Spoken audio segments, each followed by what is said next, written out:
télévision numérique terrestre TNT est une évolution technique en matière de télédiffusion fondée sur la diffusion des signaux de télévision numérique par un réseau de réémetteurs hertziens terrestres. Par rapport à la télévision analogique terrestre à laquelle elle se substitue, la télévision numérique terrestre permet de réduire l'occupation du spectre électromagnétique grâce à l'utilisation de modulations plus efficaces, d'obtenir une meilleure qualité d'image ainsi que de réduire le coût d'exploitation pour la diffusion et la transmission. Dans la télévision terrestre, nous avons deux types de télévision. La télévision analogique et la télévision numérique. La TNT, ça apporte à la télévision la qualité et ça permet à ce qu'on puisse utiliser des émetteurs de petite puissance sur une seule fréquence, qu'on fasse passer beaucoup de chaînes à la fois. Et avec la TNT, un seul émetteur peut émettre un nombre de chaînes, 20, 10, cela dépend de la technologie utilisée. Les États africains sont invités à opérer une transition vers le numérique d'ici 2015, date butoir du processus de transition vers le numérique fixé par l'Union internationale des télécommunications. La recherche réalisée par Si Jeunesse Savait, une ASBEL congolaise des jeunes féministes, s'est apaisantie sur les violences qui touchent les femmes et les filles, dans lesquelles les intermédiaires d'Internet ont également joué un rôle. Cette recherche était basée sur les remèdes légaux et les politiques de tous ces services en cas de violence faite aux femmes et aux jeunes filles liées aux nouvelles technologies, notamment les téléphones, les compagnies de téléphonie mobile, Facebook, Twitter. Ce rapport de recherche s'est penché sur 3 études des cas qui illustrent toutes sortes de violences qui sont commises en RDC, les intermédiaires impliqués, les conséquences sur les victimes, ainsi que les moyens disponibles pour obtenir justice. La question liée à l'anonymat ainsi que le fait de violenter les femmes et les filles à distance rend la violence faite aux femmes par le biais de la nouvelle technologie très particulière. Cependant, le cadre légal congolais n'est pas satisfaisant dans la mesure où le code pénal est obsolète face aux violences faites aux femmes et aux filles liées à la technologie de l'information et de la communication. Notre pays connaît une pénurie législative en cette matière. Nous avons des lois qui ne sont plus adaptées. C'est qu'il y a un problème au niveau des décideurs où ils doivent franchement s'impliquer et essayer de réfléchir sur les adaptations des lois, surtout sur l'évolution, par rapport à l'évolution même de la technologie. En fait, au niveau Afrique, c'est déjà avancé, au niveau de la sous-région, ça se discute au niveau de la CEAC. Et le grand problème, c'est qu'il faut qu'on trouve un cadre de concertation entre tous les acteurs au niveau national. Parce qu'on retrouve des lois sur les violences sexuelles, mais non pas sur les violences sexuelles liées aux nouvelles technologies de l'information et de la communication. Alors ça pose problème, on peut bien aller en justice. Mais quelle loi on pourra évoquer? Cette situation devient de plus en plus préoccupante, considérant les dommages que cause la mauvaise utilisation des TIC. Imaginez-vous une route sans code, ça veut dire que c'est invivable, on ne peut pas circuler, donc ce sera tout le temps des accidents et tout ça. C'est la même chose avec la technologie numérique. Donc il faut que ce soit réglementé. Sinon, pas ces règlements, si on n'a pas de lois, si on n'a pas de réglementation, eh bien c'est fini. Et actuellement, nous sommes presque dans cette voie-là. Pour faire face à la violence basée sur les TIC, Si Jeunesse Savait a produit quelques recommandations. Aux usagers des services, il est recommandé de lire attentivement les conditions d'utilisation des sites avant de s'y inscrire, de sécuriser les données personnelles en ligne, de soutenir les survivantes des violences liées à la technologie, de comprendre que la violence reste une violence malgré les statuts sociaux dont se reconnaît la survivante. Par rapport aux intermédiaires des services basés sur Internet, Si Jeunesse Savait recommande ce qui suit. Vulgariser les politiques clientèles et les procédures pour apporter les abus subis en ligne. Il faut donc que les procédures de réclamation soient également claires et bien connues pour que les victimes puissent les utiliser en cas de besoin. Aujourd'hui, le monde a beaucoup changé. Depuis l'arrivée du GSM, pour commencer par ça, dans un pays comme le nôtre, on a globalisé le besoin de la citoyenneté de la République démocratique du Congo. Et du coup, la grogne nationale, aussi bien sociopolitique que sociologique de manière pure, s'est agrandie. Mais à un moment donné, les politiques ne s'en sont pas rendus compte. Et on a continué à gérer comme si c'était avant le GSM. Deuxième chose, Internet est arrivé.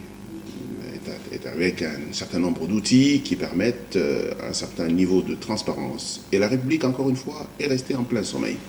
Aujourd'hui, si vous regardez la difficulté que nous avons, Il est lié à notre incapacité à saisir l'information, à la traiter et à décider en toute connaissance. Le jour où nous pourrons boucler l'information économique de notre pays grâce aux technologies, nous allons multiplier le PIB peut-être par 5 ou par 10. La vérité, c'est que notre économie, jusqu'aujourd'hui, est sur papier. Et le premier fainéant qu'il faut vraiment blâmer, c'est l'État lui-même. Les questions de gouvernance électronique ne sont pas un luxe. C'est un véritable besoin, c'est un levier nécessaire. Le jour où l'État va apprendre à utiliser intensivement les technologies, tout le pays va se moderniser de manière réelle. Quand nous parlons de gouvernance électronique, nous parlons du service aux citoyens. Que le citoyen soit à Kasumbalesa, qu'il soit à Minembwe ou qu'il soit à Kinshasa, il doit être à égale distance de l'État. C'est un très grand projet. Mais ceci mis à côté, on ne peut pas imaginer que parce qu'on a mis un petit système dans un ministère ou qu'on a relié 2-3 ministères, que ça suffit. Non, non, il faut être sérieux. Ce pays a une carence de prise en charge. Et un instrument fondamental de la prise en charge de l'État et des citoyens se trouve être les technologies de l'information et de la communication. Et il faut savoir les utiliser. Aujourd'hui, toute la question est l'incompétence de l'État à pouvoir utiliser les technologies pour rendre service aux citoyens.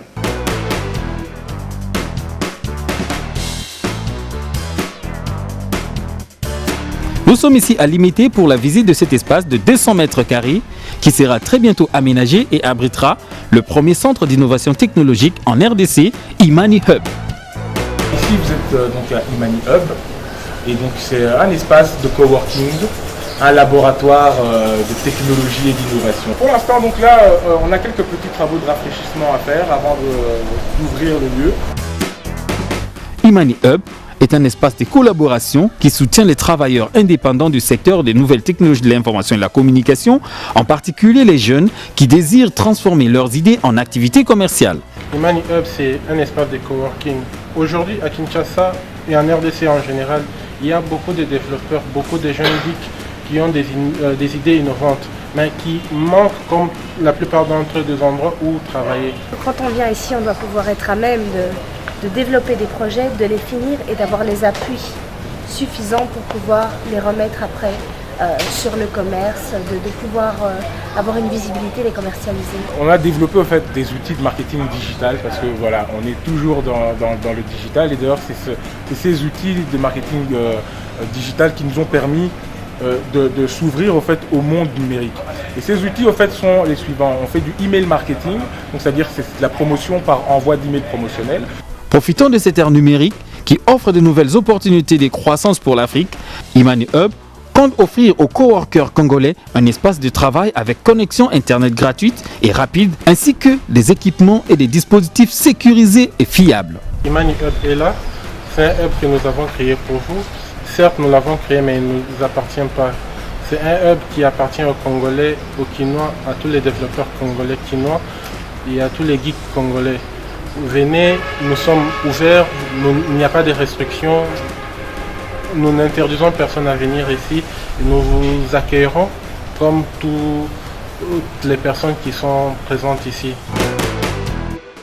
Pendant 3 jours, plus d'une cinquantaine de développeurs d'applications, des ingénieurs, des informaticiens, des designers, des commerciaux et autres juristes ont discuté de leurs projets innovants au cours de Startup Weekend Kinshasa.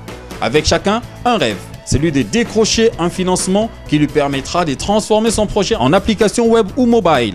Et surtout, dans l'espoir de voir cette application devenir une attraction, une référence et même faire le tour du pays, si pas du monde. C'est la raison pour laquelle je voudrais remercier les organisateurs de cet événement pour avoir offert à ces jeunes gens que je vois dans la salle l'occasion de sortir de leur imagination des idées qui demain pourront certainement contribuer à l'amélioration des conditions de vie, pas seulement au Congo, mais dans le reste du monde aussi.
suis heureuse de vous retrouver pour cette...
Cette opportunité verra la naissance certainement de 10 startups à Kinshasa pour les années à venir.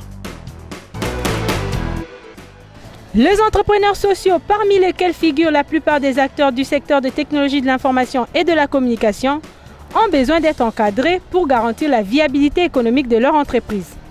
C'est à cet exercice que s'est livrée la plateforme dénommée Dynamique de jeunes entrepreneurs innovateurs, DGEI, au cours d'une conférence scientifique sur l'impact de l'entrepreneuriat social innovateur et de la création de richesses en RDC. DGEI a mis en lumière les opportunités qu'offre un bon entrepreneuriat lorsqu'il rassemble les 4 facteurs de production. C'était aussi une occasion pour le membre, partenaire et participant de réfléchir sur la recherche de solutions originales devant favoriser l'émergence d'une économie sociale de marché hautement compétitive. La DGI a mis aussi en place une expertise des compétences. Il y a des commerciales, il y a des marketeurs, il y a des juristes. Donc tu n'as pas besoin de les employer, de les chercher parce qu'ils sont là et ils vont mettre leur expertise dans votre projet, dans ton projet, dans ton entreprise pour promouvoir ton entreprise. Donc si tu es jeune, tu n'as même pas l'idée de créer une entreprise, mais tu as le projet ou des rêves de devenir entrepreneur, venez nous joindre au niveau de la plateforme, tu ne seras pas déçu. Pour encourager les plus créatifs de ce membre, DGEI a procédé par la même occasion à la remise des diplômes d'honneur.